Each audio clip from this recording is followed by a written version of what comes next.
Okay, here's my 16-year-old Trane furnace. There's the turbofan that spins up properly. There's the gas valve.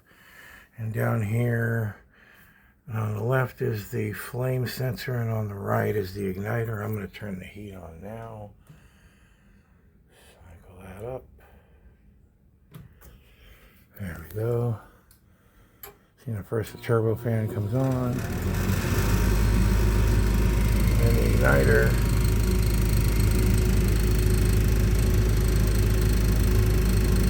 The igniter glows.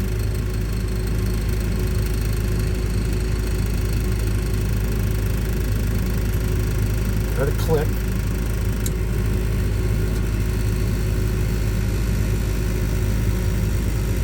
It should be gas and it should be lighting, but I'm not seeing any flame.